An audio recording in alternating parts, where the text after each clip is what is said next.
truth don't hide, it just waits for a face,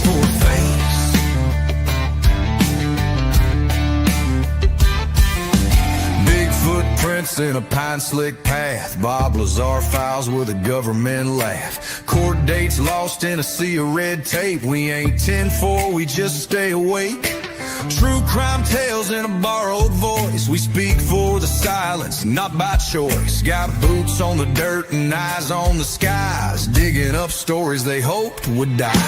Might, truth, and thunder, we don't back down. With a Bible in the glove box and boots on the ground. Aliens, lies, and backroom deals. We break that silence, 'cause the soul feels real.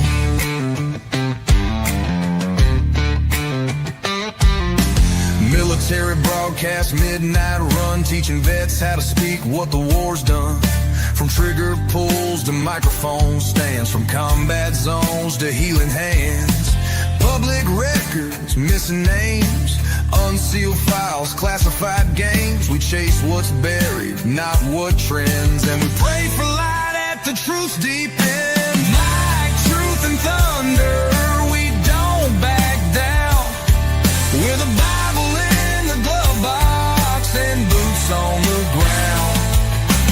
Aliens, lies, and backroom deals. We break that silence, 'cause the soul feels real.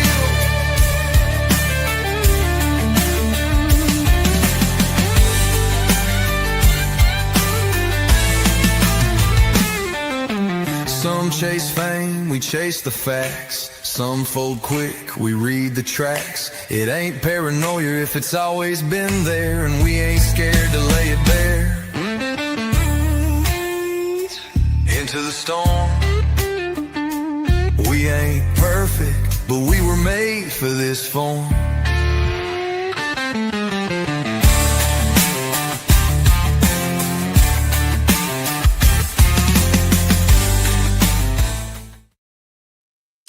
Hello, everybody, and welcome to Into the Weeds podcast here on Military Broadcast Radio. I'm Amber. Sorry, I'm Alaura. Sorry about put that. On blast and accident. Okay, so I hope everybody's been having a good week. I have not. I went to St. Louis on Monday, and we ate by 5 o'clock that night, and by 2 that morning, I was super, super sick. Now, I've been hearing that there's this flu thing going on. I don't know if I had 2 rounds of it or if I got severely poisoned by Gordon Ramsay himself. Yes. Yeah, I wasn't going to say the restaurant, but it's all good. So, yeah, so my week has been really bad. I've been shooting glasses of Pedialyte today, and by 11 o'clock this morning, I felt like I had been awake for probably 60 hours. This day has gone by so slow. I get it. Yeah, totally. I'm just terribly hungover. So, oh, yeah, you went to that burlesque show. I went to a burlesque show. Well, I wasn't going to tell everybody where I went. No, I'm just playing. It's all good. My bad. I got to, never mind. I'm not going to tell y'all what I saw, but it was fun. Okay.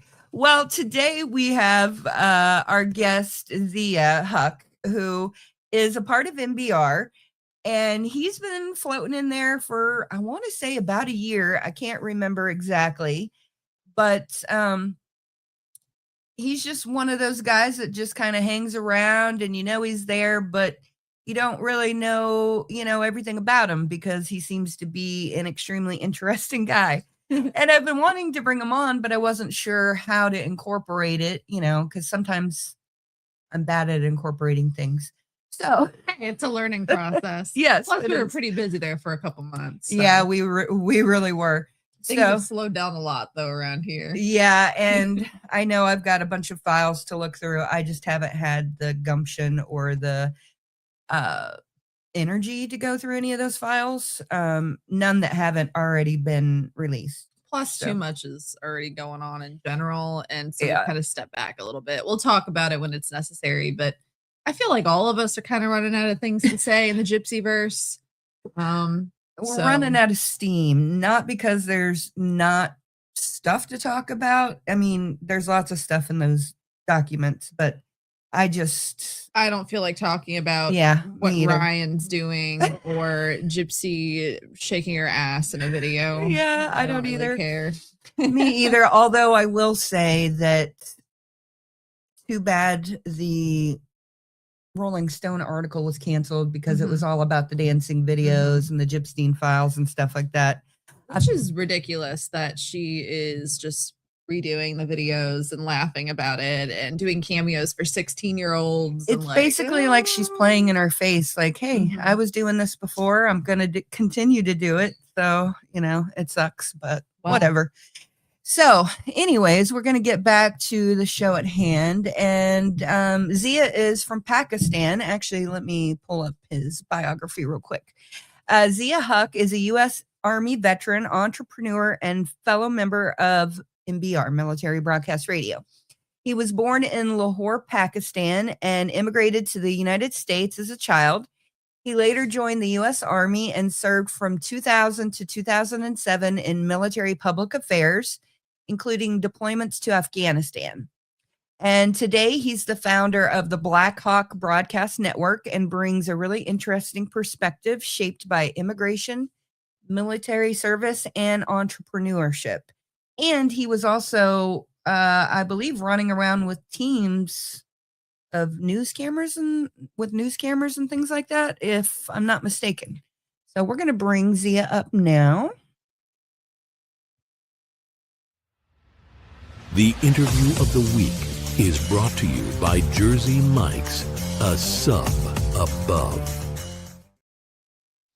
Hello, Zia, and welcome to Into the Weeds podcast. How are you doing today?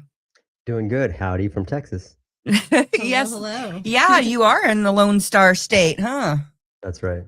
Yeah, I grew up in Oklahoma, an hour north of Wichita Falls. Not far from here. Yeah. Okay, so Zia, you were born in Pakistan. Can you kind of tell us about your life and what it was like there in Pakistan? Yeah, so I was born there in one of the most colorful cities in Pakistan. It's known for its rich culture and music and all that. Okay. Then I lived there until I was until I was 7. Okay. And life there was nice. We were kind of well off over there. It doesn't translate like that over here. Yeah. And we were always, the three of us siblings were in like a British private school there. And the reason we moved here is because there was a lot of political unrest there and a lot of riots. School was majority of the time, more than half the time, school was out rioting and chaos. And so my father, who was a U.S. citizen, he had gone to school here for college, so he became a citizen. He said, why don't we just move the family to America where the kids can actually get an education? Because if they're out of school half the time and we're paying for it, what's the point? Yeah. So then we moved here. Okay, so why was there so much unrest? There's a lot of corruption in Pakistan, but also in many countries around the world. We see it now. We even see some corruption here in America. And so that corruption there was translating into basically two political parties literally fighting it out, not with just words, but sticks and stones. Okay. Yeah, hopefully it never gets to that here. Getting close. Yeah, unfortunately. It's not fun. I mean, I remember at the age of 5 or 6 and vividly remember my mom driving us to school, and we're driving past like a burning school bus, and you can feel the heat of the fire through the closed glass. Like that's a lot of heat for, you to be able to feel it in the car as you're driving by. Oh yeah, definitely. And that's like etched in my brain. I bet. Yeah. So moving over here to the US at 7, what was that like? It was very difficult because when I moved here, we moved to Jersey. We were in Nutley, New Jersey, and I did not know any English. I only knew a little bit of English, like, hi, hello, will you be my buddy? Like that kind of stuff. Yeah. And they paired me up with like the only other like brown girl there. It was an Indian girl, and they paired me up with her in the second grade. So I can only imagine how embarrassing it was for her. Like this, like fresh off the boat boy is now put in every single class that I'm with, and he has to sit with me in every single class. And not just that, but because I can't speak English, I even have to be with her like at lunch and things like that. So Oh, wow. I remember it being so embarrassing for this girl, but I also had no option. I had no choice. They put me in this situation, and that's the only way they knew how to handle something like this, because aside from the two of us, I don't remember there being anybody else that was like that was not white. Uh-huh. And so obviously everybody spoke English. Nobody spoke Urdu or Hindi and any of these other languages. Mm-hmm. Okay. So I've seen situations like that that you're talking about. So I understand. So when did you learn English well enough to communicate? It just took me a few months. Really? Yeah, it was quite easy actually. So I learned English within the year, and then third grade was much easier. Although I was still in like ESL, English as a second language classes, which is more for like reading and all that. Yeah. So and I was in there for like 2 3 years as well.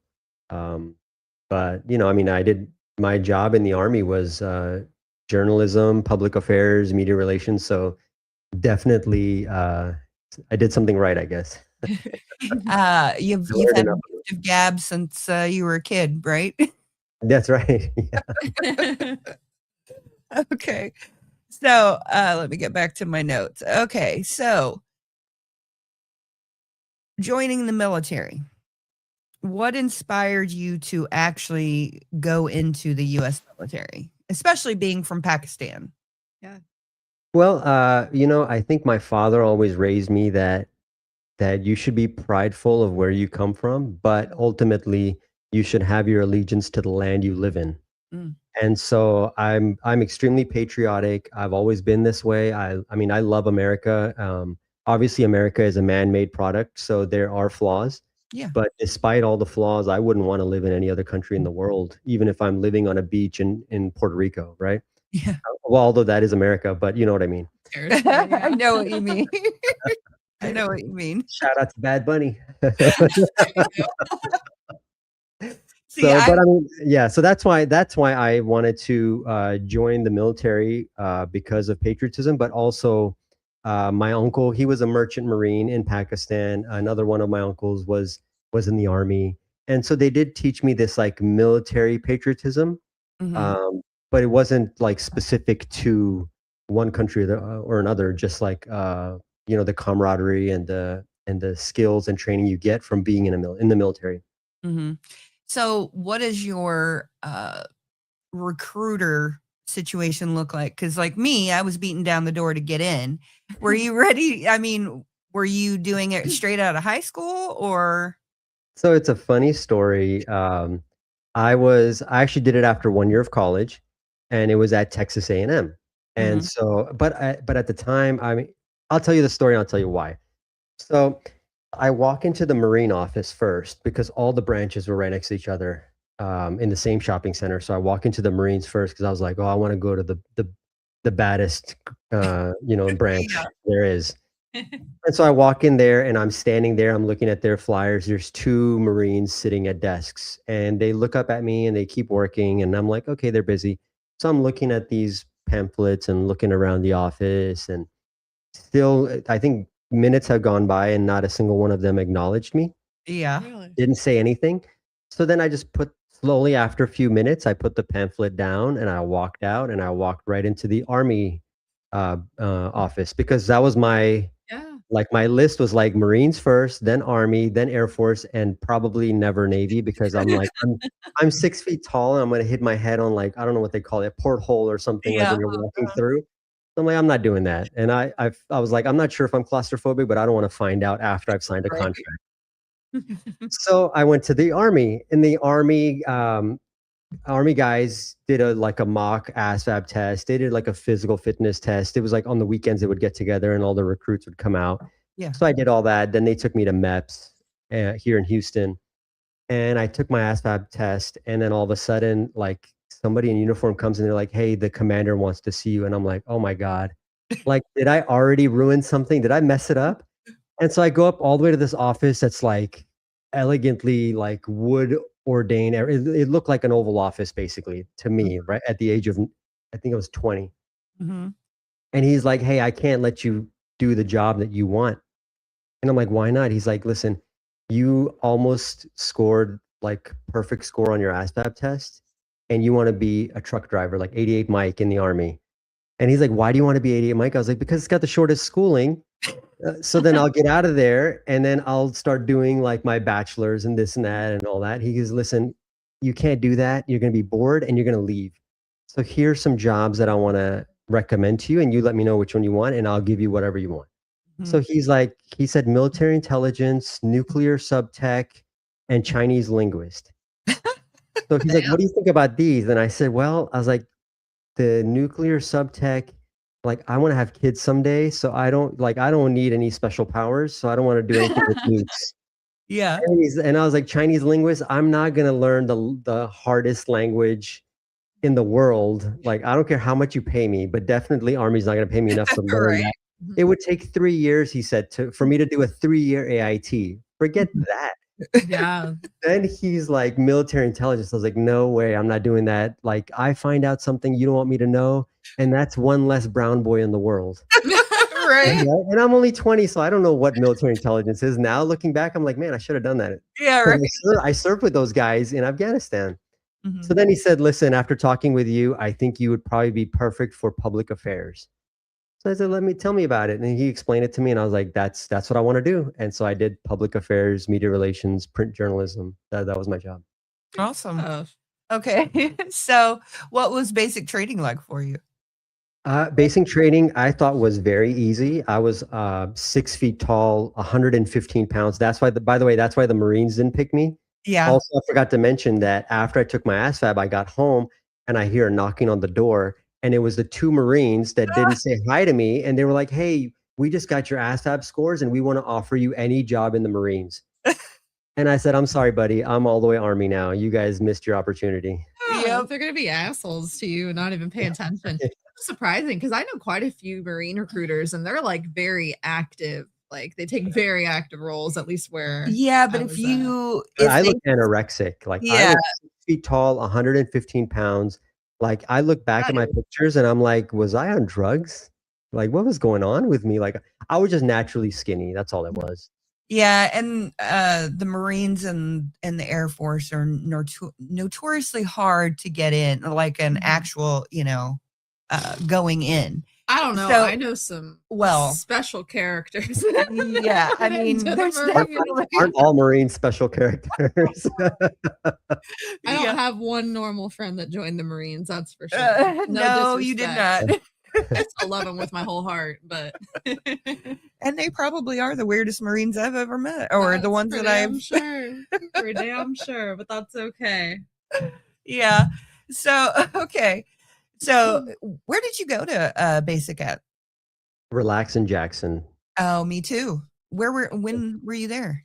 Relax in Jackson. To like 2001 summer. Okay. Right My before husband and I were 9/11. okay. My husband and I were both there in '99. So Okay, yeah. Close. Close. yep. We were at Relax in Jackson as well, but we both got hurt. Hey Millennial, I didn't see you in here. Yeah, so both of us got hurt. We got put in the broke platoon. He eventually got out of the broke platoon, but I broke my back in 3 places, so there was no coming my out of it. gosh. Yeah, there's no recovering from that. Yeah. So, yeah, But it Yeah. was easy. I thought boot camp was easy. That was your question earlier. yeah. Because I was so light that there was just, I mean, I could run for days. These obstacle courses weren't a problem. And then I was the generation that started with Atari. So even like shooting, I was amazing. I got an expert on everything. Mhm. And they even joked around and they were like, "Oh, you must be a terrorist or something because how do you know already how to shoot? And you say you never picked up a gun." I had never shot until I got to boot camp. Yeah. And so So then I told them, I said to my drill sergeant, I was like, listen, if I was a terrorist, what have you taught me? I was like, if I'm already shooting better than everybody here, I'm already doing the obstacle course better than everybody, and I'm the only one when they do the CS gas, riot gas, and I'm the only one donning my mask, then what are you teaching me? So, I'm definitely a little bit of an asshole. Hey, it's all right. Can we curse? I think I just cursed. No, you're good. All the best people are, and I curse All more the than time. you would appreciate it. I was actually going to ask you, so did you ever feel like you had to prove yourself because of who you are and where you're from? Every single day of my life, especially when I was in Afghanistan, especially I bet. because it's a Muslim majority country and I'm a Muslim. And I felt like I was always having to just do as good or as hard as I go as hard as I can just to prove myself. Mm-hmm.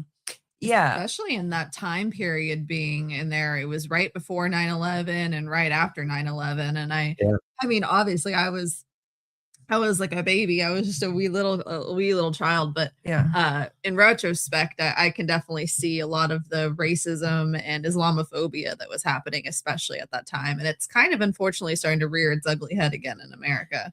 Yeah. Something that's never really stopped, but yeah, it's difficult when a large group can just stereotype an entire race or religion, and I'm like, that's just ridiculous. Like, you have to have zero brain cells in your head to feel like every single Muslim follows the Quran to the T, like as if every Christian is following the Bible to the T. Like, I feel like we're all like a la carte religion. Like, we all pick and choose what we want to do. There's no way that 3.5 billion Muslims are terrorists. Come on. If that was the case, like, the earth would be blown up. Absolutely. You know? Like, yeah, no, I get that. And yeah, I wondered how that affected you going into Afghanistan. I mean, traditionally Pakistan and Afghanistan have a rivalry, right? it's like a double-edged sword, kind of like when the Taliban were really causing havoc over there. A lot of the Afghan people went over to Pakistan, but then because they were flooding Pakistan, then the Pakistani people that were in these communities started feeling kind of like, almost like, I guess, what some of the people here in Texas might feel about Mexicans. That they're like, oh, they're taking our jobs and they're this. Whether it's founded or not, that's how they felt. And it was creating issues between themselves. And I think that's also widely why Pakistan wasn't a huge key player in the war against terror in Afghanistan, is because they've got such a large population in Pakistan at the border that had they fought against Afghanistan, then those people might have created some havoc in Pakistan, and they did. There were some bombings and things like that in Pakistan during those times as well, because of that, because of our because of support for us.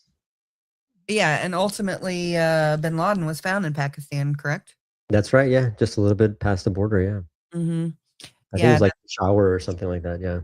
Yeah. I remember the day. I was actually just thinking about the day that Osama bin Laden got killed. I was We thinking were in Fort Sill, weren't we? Lawton. Yeah, we were in Oklahoma, and for some reason, I couldn't tell you why, we just heard like hundreds of cop cars going down the road. There were sirens everywhere. We were trying to figure out what happened. We thought something bad happened. And I remember your cousin was watching The Apprentice. We were at your cousin's house. Which is hilarious now because she absolutely hates the dude, but she loved that show. As do I, but it was a decent show, I would say. But yeah, no, watching The Apprentice, and then all of a sudden it like went off breaking news and it said something about Osama bin Laden being shot. But I was like, is that related to the police sirens? It was. Like, damn, going crazy. Everybody was excited, and so they were just sounding off. Yeah, it was very interesting, especially for my kids who didn't really grow up with. I didn't know what the hell was going on. Yeah, they didn't grow up with any military towns or anything like that. They didn't go until they were much older, and so for them to see that was just like, wow. And I think they were in Oklahoma when one of the spaceships blew up or something too, and it was like this, I don't know, it's been crazy. So I don't remember. but yeah, So let's get back to some of the questions. Oh, wait. She said, I'm still shocked Ghislaine Maxwell was invited to a 9/11 shadow commission. Shadow. I, I don't know what I don't she's know what that is either. saying there on a shadow commission, but I assume something that they were like advising as to why things happen is what I would assume a commission is. I don't know. Sound off in the comments. There's a lot of conspiracy theories about 9/11. A lot. Oh, yeah. Yeah. I don't have a solid thought process or a solid opinion on it. Oh. She said it was in the Epstein emails. Okay, we'll have to look into that. Very interesting. Okay, so tell us about what you did there in Afghanistan, because it sounds like you were actually doing quite some interesting things with the media. Yeah, so when I first got there, my job obviously was public affairs, media relation. And so we were mostly escorting media around, but also we were going on tons of missions and covering the story of the military trying to win the hearts and minds of the people. So, we were on some combat missions, but also a lot of humanitarian missions. So it was fulfilling. I'm glad I'm glad I went. Actually, I could have gotten out of it. Some of my sergeants did hint that, given your religion, if you wanted to try to take a religious leave and not go, you could do that. And I said, nope, that I signed up. This is my duty. If I'm being ordered to go, then I'm gonna do that. I'm not gonna like back out because I have an out. So that's why, so that's why I went. But aside from that, there was times where I actually helped the local our service members just to get to know the people, because you forget that these people that are there helping us, they are also people. Like, you just see them as assets or employees. And so they used to treat them quite bad. I mean, they were like giving them pork hot dogs to try to like send them to hell or something. And I'm like, listen, that first of all, no religion works like that. If you're going to be tricked to eating pork, you're not going to get sin for it. But then they were calling them names. And so I actually wrote a story approved by my team leader stating that, like, listen, the name calling and calling them like Haji and ragheads and all that, it's not good. Like, these people have like 5 degrees. A lot of them are doctors and engineers that just don't have any paperwork because the Taliban came in and destroyed all the colleges and all their records. And obviously in 99, 2000, 2001, there was no like downloading to PDF and all that. So it was all paperwork. They destroyed it all. So there's no record. So now these engineers and doctors are working for us as translators. Like, can you imagine? Can you imagine being like top in your community to being like just a translator? Like, all you're doing is just, so then I wrote this article, and the general found out about it and was like threatening to kick me out of the army. And I was like, look, this is all approved. Like, my team leader and my captain wanted me to write this so that we can help change the minds of our people, of our own people, our service members, so that they can treat these locals correctly. So I said, and nothing was wrong in it. It was never, that article was never published outside of the Post. It was just for like Post pamphlet type thing. And it never did release out. I don't even have a copy of it. But these kind of things. And I helped rebuild a mosque in Kandahar. I was there, and there was a mosque that the Taliban went into, and it was all shot up and they had holes and missing ceiling and all that. And they said that no soldiers were allowed in there, but then they made an exception for me so that I could go and document it and help some of the Army Corps of Engineers come up with a game plan to fix it. That's awesome that you were able to do that. Yeah, I can only imagine. Did you get a lot of pushback from your the people serving with you when you did stuff like that? My immediate team, they were very supportive when we were there. They actually let me grow my hair out. It was a little bit longer than I have it now, which is definitely not Army reg. Oh, wow. I also had a beard, which is, it was a good sized beard, and they basically gave me a shaving profile, which I do need, but they wanted me to be more easily approachable by the locals. And so, but yeah, so that's what Yeah, I've known people who have actually been assigned to go in there and be locals. Yeah. So for years. So yeah, I know it's a precarious situation when you're part of that culture as well. I can only imagine. Did you ever feel like you were betraying anybody or anything? No, because I think like although although we were in Afghanistan as a war on terror, when you have an operation of that scale, there's different legs of it. So there's Mhm. one where it's like, you've got your like SEAL Team 6 and your special forces, and all these guys are obviously they've got their mission, and it's very dangerous. But then you've got like psyops, where they're doing a lot of humanitarian stuff, military intelligence, where they're trying to help psyops and win the hearts and minds, or change people's, or inform them, get intel from these people. But then people like me, where our job mainly was to share what's going on. Mhm. So I felt like we were able to be on the good side of that coin. Yeah. Yeah, there's operations going in there, and there, it's very surgical strikes. We weren't those guys. Mhm.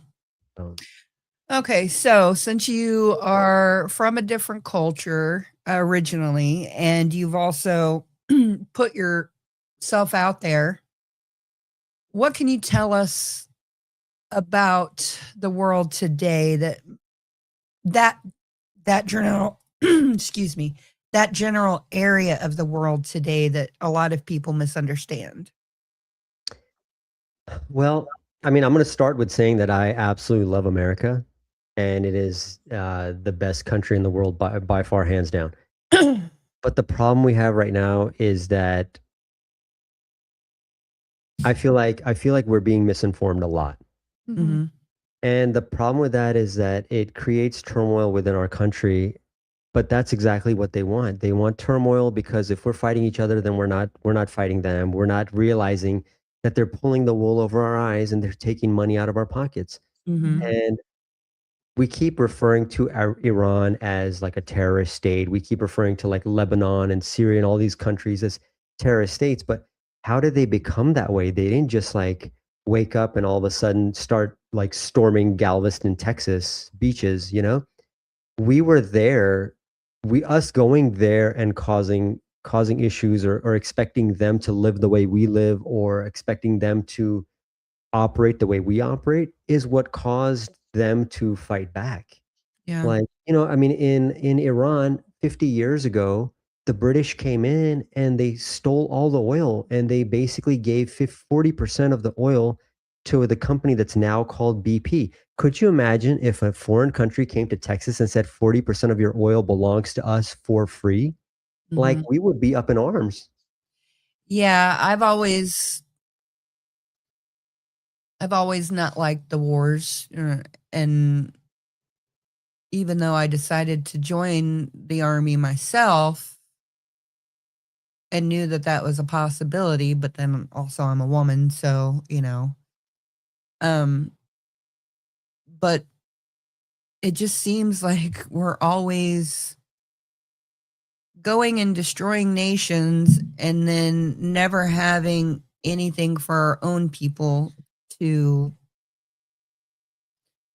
We're fighting other people's wars and not taking care of a lot of the stuff that's happening at home. Even like, what about like all the homeless veterans and stuff? The people that went out and they Mhm. fought for the country and now they're being neglected here while we send billions of dollars to Israel so that they can get taken care of. But what are we doing to the people that have served our community, our country? Well, yeah, and I mean, just even the VA system itself, Oh, it's gotten so much worse within the last, year or two. And I'm not even, I just see it with you and, other people I'm close to that are having to partake in all of that. It's They've a even mess. they've even pulled back on the mental health appointments that we're supposed to get. It was like every other week or something like that. Now it's once a month. Yeah. And Some people need that. yeah. Yeah, they really do. And I mean, in all fairness, we do have to realize that American VA does take care of American service members more and better than any other nation in the world. Yeah. But at the same time, we do have so much pride in our nation that we do expect more from them. Yeah. And I think the reason we're disappointed is that, you know, even 1 billion could resolve so many of our problems, but we sent $370 billion to Israel in the last 2 years. I'm just baffled that how is that America first? And that's really my only concern. Like I've got tons of Jewish friends, so it's not like a religious thing. It's No. it's a national foreign policy thing. Like it's about our foreign policy. Like it just doesn't make any sense to me. And But humanity. yeah, and humanity exactly. Like we're ready to like just destroy an entire race of people for our own gain. And you know, they're making the hard calls, so I don't know what all the government knows that we don't know. Yeah. But I Sure. have a feeling like if you know we're educated people, we're not stupid. I have a feeling that it's like rob Peter to pay Paul. Like we're in $35 trillion of debt, right? How do you Mhm. get out of that if we have no industry? We don't manufacture anything. We don't sell anything. All we do is buy. Yep. And in the past, all the oil in the world was traded on the US dollar, but that changed like 5 years back when they Yeah. started selling oil to in rubles and yen and all that. Mhm. So now our currency value drops. If it's not backed by gold and silver, then it's not backed by oil. So then now you're like, okay, now we got to do something. So what's the best way to do it? Go steal all of Venezuela's oil, go steal all of Iran's oil, mix the two oils together and sell the byproduct. And Mhm. that's what we're going to do. And that's what we did in Iraq. Iraq was 100% all the oil was owned by the country and by the people. And that's why these nations are so filthy rich is because they don't just keep the oil money for themselves. They give it back to the people and they give them a free living. Mhm. Like people in Dubai, they're not paying like income tax and property tax, and they're exempt from all that because their oil supports them. Mhm. We don't have that in America. We let go of our industries like 60, 70 years ago to avoid taxes. Like we Yeah. taught the Chinese how to manufacture. Like had we not given the corporate world the opportunity to take their manufacturing to China and then teach China how to manufacture, and China was like, no, no worries, we'll take it and run with it. Mhm. We Yeah. just cut our own feet off, right? And that's what we need to do. Yeah, Yeah. my family owns an oil well, and my dad paid taxes on it his entire life. As soon as he started paying taxes on it, I don't know what happened to it. Nobody knows anything about it. I've got to get a lawyer to actually figure it out. That But would be smart. yeah, but supposedly there's a bunch of stuff. But anyways, no, I mean, it's like we do have large oil reserves here in the US, and we're not tapping into them. And that's a whole nother conversation, you know, and it's like, but then we're going and destroying other countries for oil that we could have from our own country. That's what it seems like to me anyways. I don't know. I don't know anything. Well, it's also more expensive for us to drill and process our own oil. Yeah. I think it's probably cheaper, but I mean that's what it is. What's better than free, right? Mhm. Yeah, but it's not free. It's not free. It costs us the lives of our service members, and that's why I'm like, why are we going to war? You know, like if we didn't send $370 billion to another nation and then like another 40 something billion dollars to Ukraine, then like I mean, why did we do that? Just because we wanted to spite Russia? Yeah, and one of the reasons why I supported Trump his first go round was because he was all about no wars, and he really didn't do anything. I mean, there were a couple of bombings or whatever, but it wasn't like war, right? Yeah. And so I thought maybe this go around we would see the same thing, but no, it's more of a bull in a china shop just trying to collect as much as he can before he goes out of office. He's been pretty proven over his entire life to always look out for him and his own best interest. And I don't know if some people have some dirt on him or what, but well, I'm sure he has money wrapped up in some of this as well, Mhm. just like everybody else that's in Congress and Mhm. the government, anywhere. You know, Honestly. it feels like we're on a sinking ship, and everybody's like, grab what you can, and we got to get out of here. And that's what these politicians are doing. It's just a gigantic money grab. It seems like. Like, I'm shocked that we're not prosecuting people for the stuff that they're doing. Like, it doesn't make any sense. Like this Pam Bondi thing. Like, they just what is it? No, sorry, Christy Knowles. They just fired her for like spending like $100 million on like some horseback ad. Or I mean, like she should be in jail for that. That is embezzling. Yeah. And she Like barely that. even got fired. She more so got demoted. I think she's still going to Yeah. be able to work within the government. And it's Oh, like, really? we're just letting this puppy killer do this shit. Like, Yeah. you know what I mean? But definitely they've got dirt on our politicians, right? That's why we're giving we give at minimum like $3.5 billion to Israel, and then they funnel back like 100 million to our politicians. So then Mhm. our politicians are like, of course they're gonna follow what puts food on their table, right? What puts money in their pocket. Being a politician is not what it's cut out to be anymore, right? Like, what do they make? Like $300,000 each. That's chump change compared to what they're getting from APAC. They're getting, at minimum, the cheapest guy is getting $900,000 a year to Mhm. like support them. And I'm like, a foreign nation is like paying our politicians to vote for the best interest of their nation over ours. Is just like, I didn't think Yeah. I didn't think America would ever get to that. That's why we left Pakistan, because that's what was going on over there. Yeah, actually, my son started bringing that up today. He's like, "What's your show about today, Mom? It's not about Gypsy Rose again, is it?" I was like, "No." And I told him, he's like, "Oh." He's like, "You need to watch this video." And Don't watch my videos. You'll Oh, also get banned like I got banned off of TikTok. was it about he was telling me about some video he was making me watch. Was it something about how like Christian preachers kind of try and pretend like Israel is I can't well, even think of yeah, it. well, they basically act like, okay, we bring Israel back to Israel, and then Jesus comes They're back. pretty much trying to force the hand of the prophecies in the Bible I'm to sorry, try but and that's not force the a way it second works. coming. No, it's not. That's And not the way it works. That's not how the Bible says it.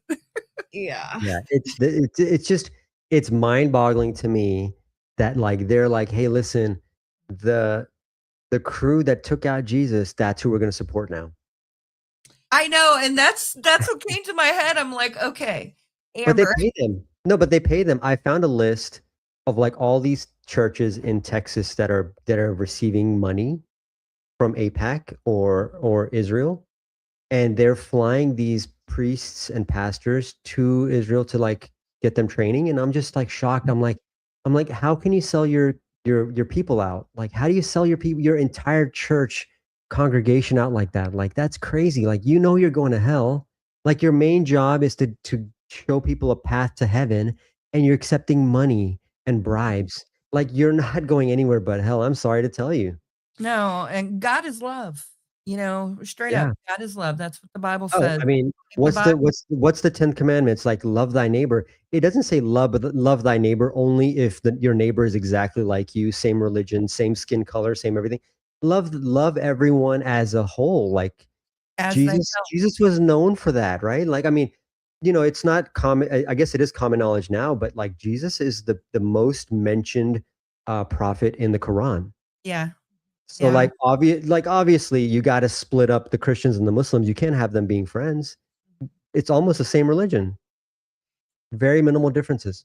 yeah. Well, I mean, Israel, Jewish, Muslim, and Christian all have the Abrahamic faith. Yeah. So I mean, we have a lot more in common than we have not in common. We just have different ways in which we express it. and revere or worship our God.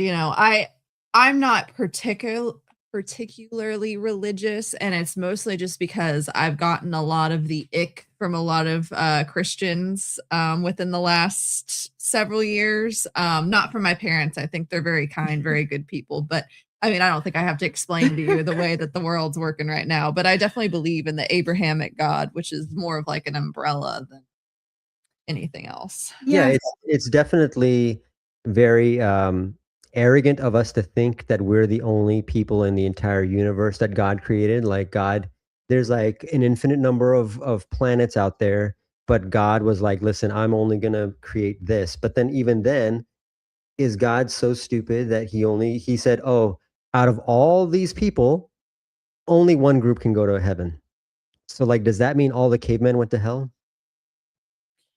Yeah, I mean, there's definitely a lot of argument for that, and I've seen a lot, and honestly, at the end of the day, I just know that God knows better than me, and God will sort it out in the end, and I just have to do my part to love and try to make the world a better place than I found it. Do what feels right to you, what you feel like your moral and religious convictions are, and the rest will fall into place. But I just cannot stand people that try and dictate other people's rights based on Mhm. what they believe or don't believe. Yeah. Yeah. Yeah. Yeah. Yeah, I mean, and I think the key thing is out of religion is just get what you want out of religion. Just like I got what I wanted out of the military and my deployment in Afghanistan. Just get what you want. Pick up the morals and the values from religion because that's the main goal of religion is to teach you to be a good person. So as long as you're a good person, I feel like you're gonna go to heaven or wherever you think wherever afterlife is. So yeah, freedom of religion, folks. Yes, As freedom of Joyce says. religion and freedom to not choose religion. And Yeah. yeah, pursuit of happiness, right? What makes you happy that doesn't hurt others is what you should do.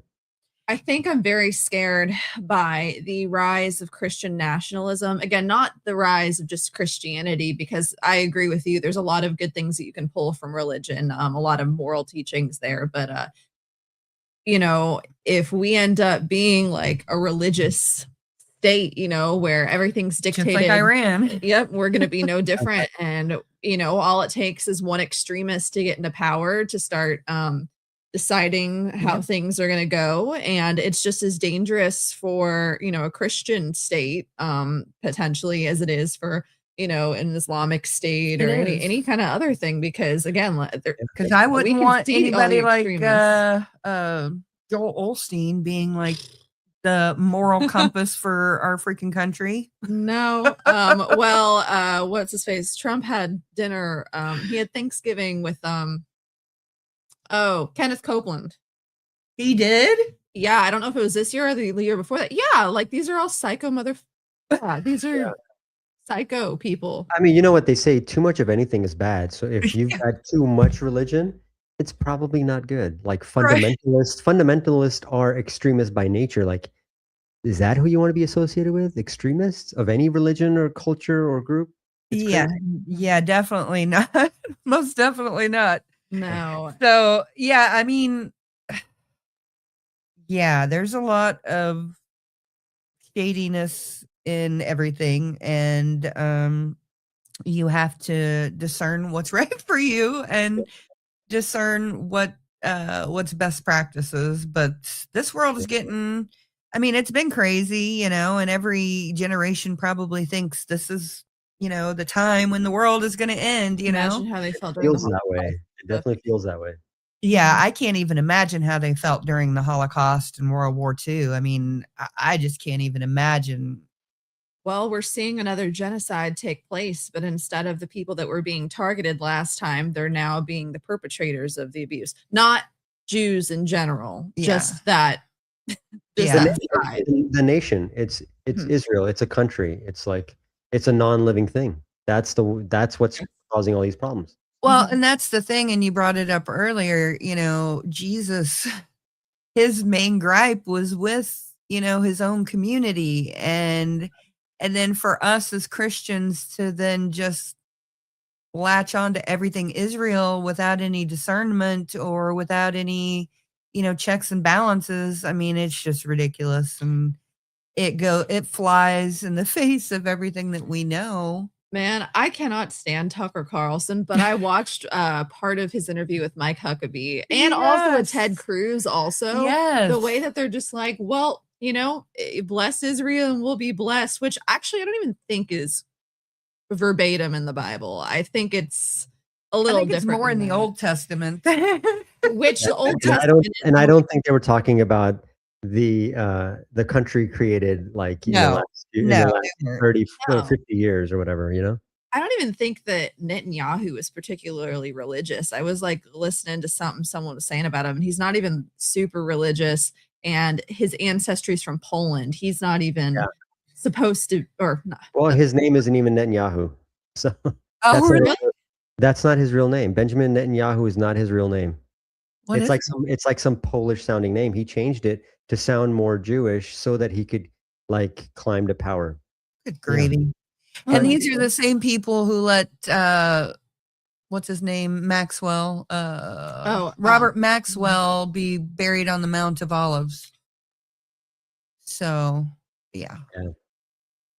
That flies in the face of everything that I just think that what's happening in the Middle East now has the potential to be very dangerous, and Iran proved it, and that's why I just made a recent short video that I uploaded that there's 4 nations that are claiming that over 500 U.S. service members lost their lives in these recent attacks, which makes a lot of sense because I don't think anybody thought that Iran was going to target U.S. military bases in other Middle Eastern countries, and that's exactly what they did, which makes sense because Israel was piggybacking off of American satellites and radars that are hosted in these foreign countries, these Middle Eastern countries. So that's why they shot rockets at Dubai and Qatar and Saudi Arabia, because we have bases there. That's crazy. I'm going to put your link in the description real quick. Oh yeah, they're asking for it over there. Oh no. Just be warned, guys. I just say whatever I want. Well, I think I love America, even though it might not sound like it. I feel like you should be able to criticize any man-made anything, any man-made institution. It's flawed by nature because it's man-made. I agree with that. Okay. There we go. Copy. Yes, I agree with that, Zia. Yeah. And I'm just worried because, we know that Israel has anywhere between 75 to 1,000 nukes. And it could be very dangerous. Like if they find themselves on the losing end, I feel like they would use them. And I don't think that any other country would. And, Iran has been 2 weeks from making nukes for the last, 30 years. Yeah, at least. I mean, how long is 2 weeks? I thought it was just 2 weeks. I didn't know it was 30 years. Yeah. Oops. Very, very scary stuff that's going on. And I find the fact that I know this happened, God, probably almost a year ago now, but the fact that our own president was posting videos of the golden statue of him and clearing out the Gaza Strip and turning it into I don't even remember. Yeah, the Nebuchadnezzar, golden statue. The exact thing that the Bible tells you not to do. Yeah. Oh my goodness. And 3 guys got thrown into a furnace because of it. They're like, we're going to create this. There's this awesome piece of real estate. It just sucks that these pesky Muslims. Are you fucking kidding me? I'm sorry. It's ridiculous. Okay. Kung Fu Panda says, why is there money for war and not for things that improve the lives of tax-paying citizens? Exactly. That's our only industry. We don't have any other industry. Mm-hmm. Anytime there's been a minor recession or a depression, we've gone to war. And that solved everything because it employs all the men back in the day, right? It was mostly men that served. So now such a huge percentage of men are going off to war, which provides for their home, their houses back home. And the women that are there are going to join in on creating the weapons that we need for war. Yeah. There you go. Problem solved. Yeah, unfortunately. And I find it highly disturbing that so many Christian people who talk about love and not murdering people and all Mhm. of that stuff are very eager to go to war at the drop of a hat. And Eager to go to war. They're loving what's happening with the misuse of of power with ICE and stuff here. Which I'm not saying that there's not any conversation to be had about legal and versus illegal immigration, but yeah, the way things are going down is not okay at all. And people are just like they're cheering on people getting murdered by like police Yeah. officers and stuff. It's insane. Like I see it in real life, like people talking about it. I'm like terrified. You know what I I mean? mean, I have Hispanic friends. I mean, I live in Texas, right? I have Hispanic friends that support ICE, and I'm like, that's the craziest thing I've ever heard. Like, I'm more appalled at how ICE is treating Hispanic people just off of appearance Mhm. and the way they sound. I mean, listen, if ICE was established, when I was 7, they would have probably deported me because I could barely speak any English. Absolutely. No, Even though I was in the process legally, like I came here legally. But back then it wouldn't have happened then to me. I would have been gone. and the mhm, way that the legal process has developed over the years, it's made things just so much more difficult to even be coming over here legally. Mhm. You know, it's you have to jump through 1,000 hoops and boost the economy. Yeah, fair.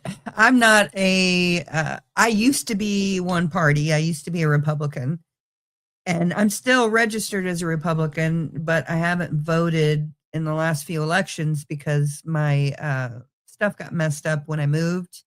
Mhm. And I tried to go vote last time, but they didn't let me. So I got to get it fixed and everything.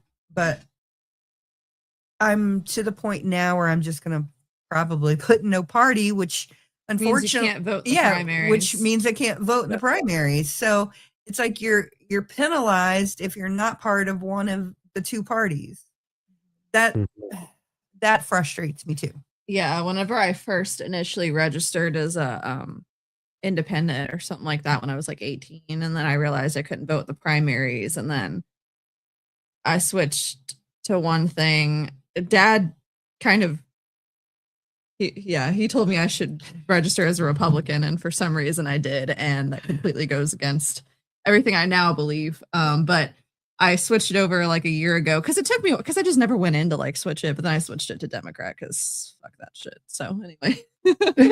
Well, I think the problem we have is that we have extremists on both sides, on Yeah. both parties, and then it makes it worse because the extremists on one side are seeing the extremists on the other side. Yeah.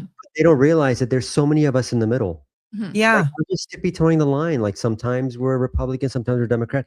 It depends on the issue and Exactly.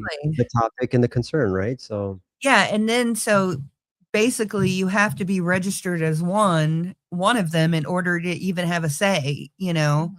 because yeah. if you register as an independent, you don't even have a say in the beginning. So it's like, And I'm getting really scared about the next election cycle because people are starting to say they think it's going to be JD Vance versus Gavin Newsom, and I really don't want to have to vote for Gavin Newsom, but I'm not voting for Couchman over there I don't want to either. vote for So either one of them.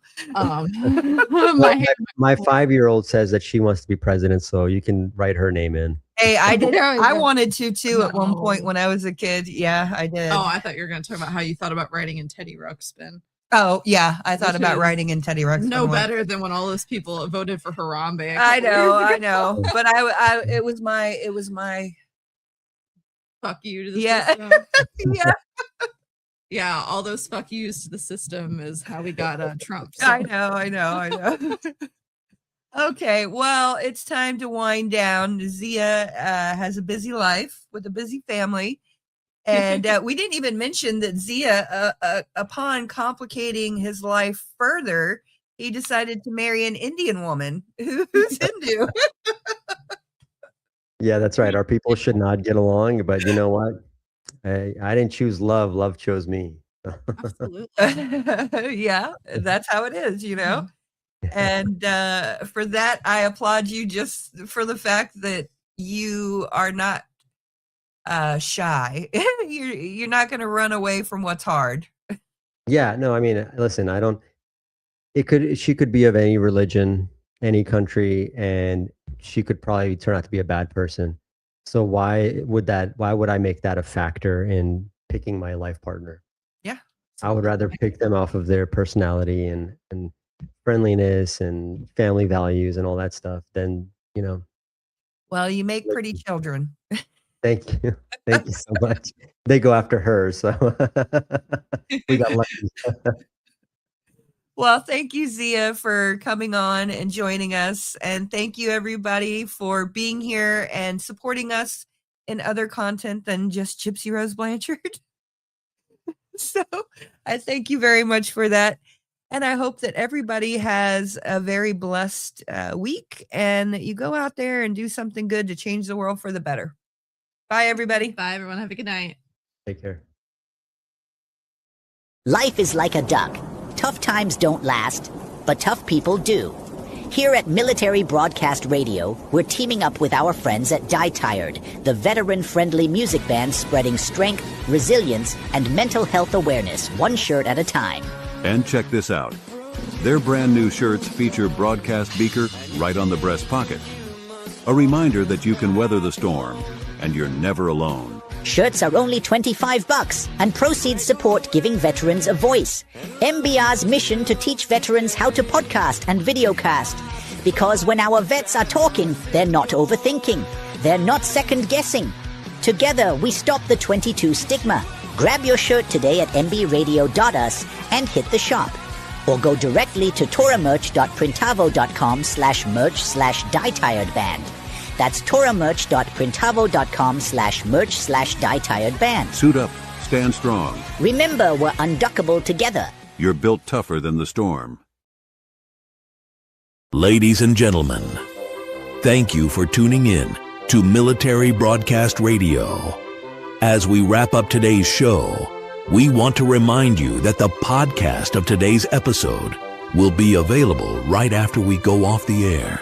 So if you missed any part of the show or want to listen again, be sure to check it out. And remember, we're here to support and honor our veterans.